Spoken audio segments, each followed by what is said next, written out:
दोस्तों, आज के संविधान के लेक्चर में आप सबका स्वागत है। आज के लेक्चर्स में हम जानेंगे पार्ट्स, आर्टिकल्स और शेड्यूल्स के बारे में। इसके पहले के लेक्चर्स में हम कॉन्स्टिट्यूशंस की हिस्टोरिकल बैकग्राउंड, संबंधित उसकी समितियाँ, प्रारूप समितियाँ और संबंधित अधिनियम के बारे में चर्चा कर चुके हैं। तो आज के समय में आज से हम शुरुआत करने जा रहे हैं एक तरीके से बेसिक कॉन्स्टिट्यूशन की। तो हम जब पढ़ते हैं, आज के समय में जब हम संविधान को देखते हैं तो उसमें हम देखते हैं कि बहुत सारे अमेंडमेंट्स हमें लाए गए हैं और उसमें बहुत सारी चीज़ें जोड़ी गई हैं, हटाई गई हैं। तो यानी कि अब जो हम संविधान देखते हैं उसका स्वरूप पहले मूल स्वरूप से कहीं ना कहीं बदला हुआ है।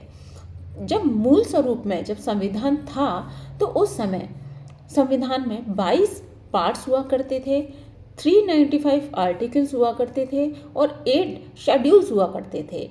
लेकिन इनके संशोधन और अमेंडमेंट के चलते अब जो संविधान में हिस्से हैं यानी कि भाग हैं, अब वो 25 भाग हो गए हैं, 448 आर्टिकल्स हैं और 12 शेड्यूल्स बन चुके हैं। तो अब हम इन पार्ट्स से जानेंगे कि इन पार्ट्स में हर एक पार्ट में अलग अलग कौन कौन से विषयों को चर्चा में लिया गया था और उसमें कितने आर्टिकल्स शामिल हैं।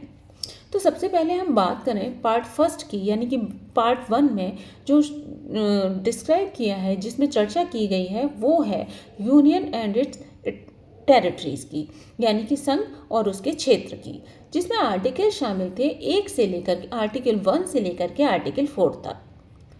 पार्ट सेकंड की बात करें तो ये बात करता है सिटीजनशिप की, यानी कि नागरिकता की, और इसमें जो आर्टिकल शामिल थे वो थे आर्टिकल 5 से लेकर आर्टिकल 11 तक।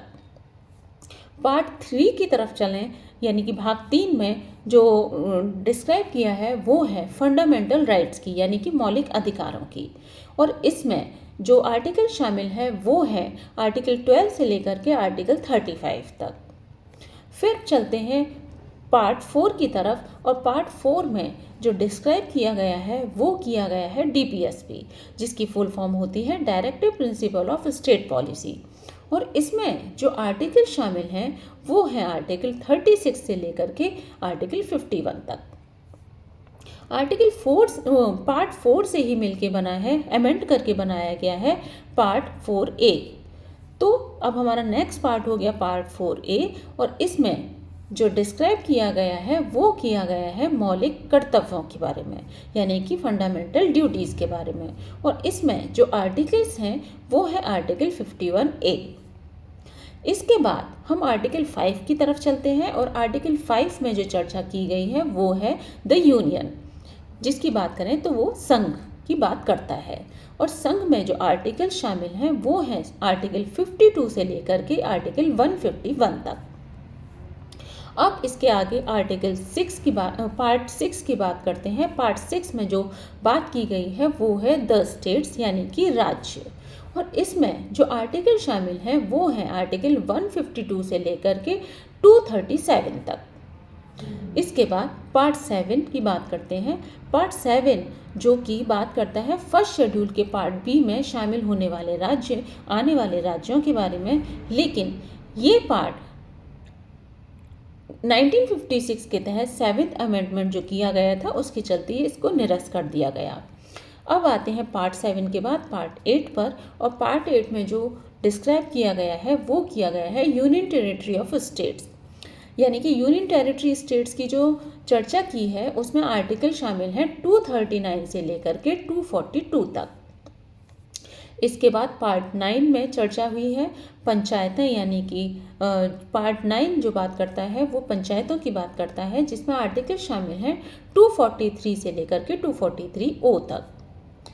इसके बाद पार्ट 9 से ही अमेंड करके बनाए गए पार्ट 9A और पार्ट 9B।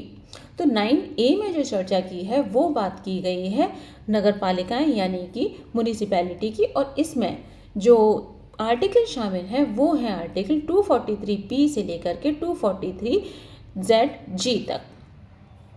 इसके बाद पार्ट 9 भी जिसमें चर्चा की गई है सहकारी समितियां, जिसे हम कोऑपरेटिव कमिटीज़ भी कहते हैं, और इसमें जो आर्टिकल शामिल हैं वो है 243 जेड एच से लेकर के 243 जेड टी तक।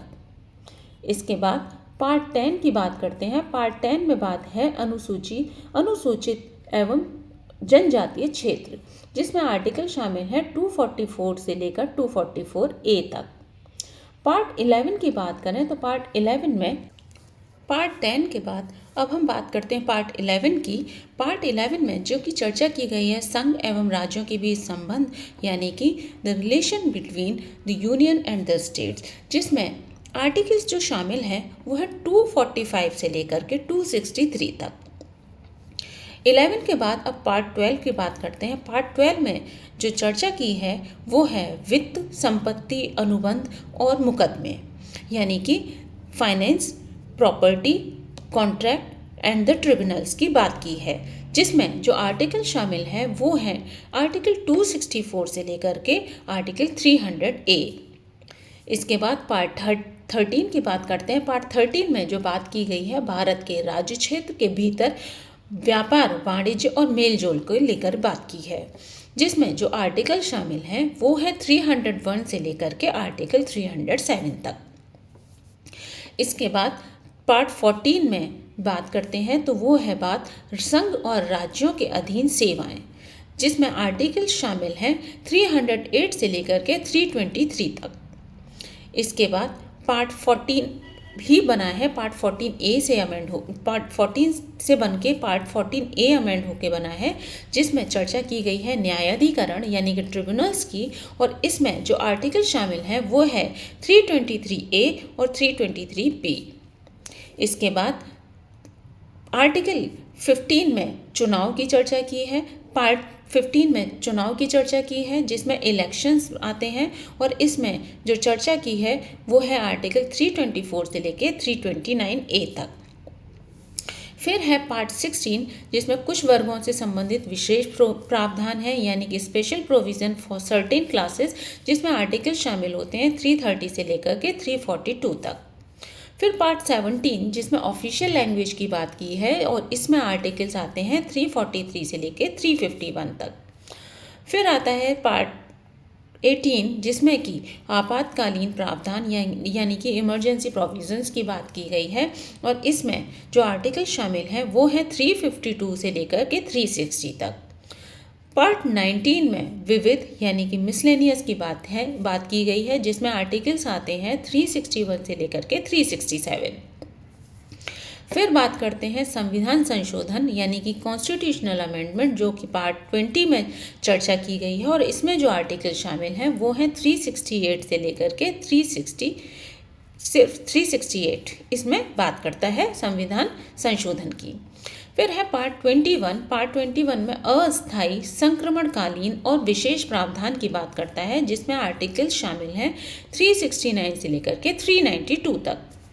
और सबसे आखिर में जो हमारा पार्ट आता है वो है पार्ट 22, जिसमें संक्षिप्त, शीर्षक, प्रारंभ और हिंदी में सुलेखित संविधान की बात की गई है, जिसमें जो आर्टिकल शामिल हैं वो है 393 से लेकर के 395 तक। तो ये हैं सब 22 पार्ट्स, और उनमें चर्चित जो संबंधित विषय हैं और उनसे संबंधित आर्टिकल्स। तो यहाँ पे इसी अंक को हम यहीं पे समाप्त करते हैं।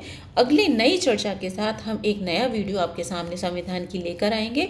हमसे ऐसे ही जुड़े रहिए। धन्यवाद।